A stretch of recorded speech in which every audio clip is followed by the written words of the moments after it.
دوستوں میں گفٹ تقسیم ہوتی ہے، انعامات بڑھتے ہیں، دوستوں کو مٹھائیاں تقسیم ہوتی ہیں اور بڑے بڑے پروگرام ہوتے ہیں، اور بھائی لوگ تو انتہائی بدبختی کا یہاں تک بدبختی کا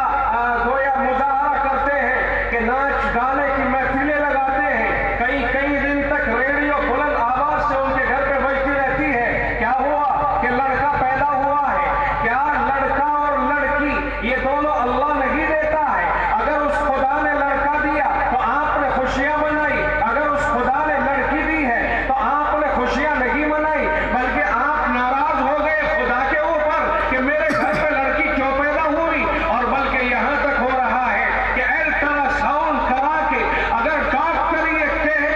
یہ کہہ دے کہ لڑکی ہے تو چاہے 6 مہینے کا بچہ حمل ہو جائے، بہت سے بدبخت تو اسی وقت میں اس کو وہی قتل کرا دیتے ہیں۔ یہ ہمارے حال میں بھی ہے، ہمارے دور میں بھی ہے۔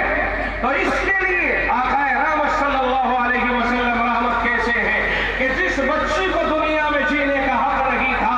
آقا رحمت صلی اللہ علیہ وسلم کی تشریف آوری کے بعد آقا اس کے لیے رحمت اس طرح سے بنے کہ آقا نے ارشاد فرما دیا کہ جو آدمی من ابتلی فی هذه البنات بشیء، آقا رحمت صلی اللہ علیہ وسلم نے ارشاد فرمایا کہ جو آدمی ان بیٹیوں کے بارے میں بھائی آزمایا گیا، یعنی بیٹی جس گھر کے اندر پیدا ہو گئی اور اس باپ کا بیٹی کی وجہ سے یقیناً مشقت اٹھانا پڑ رہی ہے، تو آقا نے فرمایا کننا لہو سترا من النار، فرمایا یہ بیٹیاں اس کے لیے جہنم سے رکاوٹ اور آڑ بن جاتی ہیں۔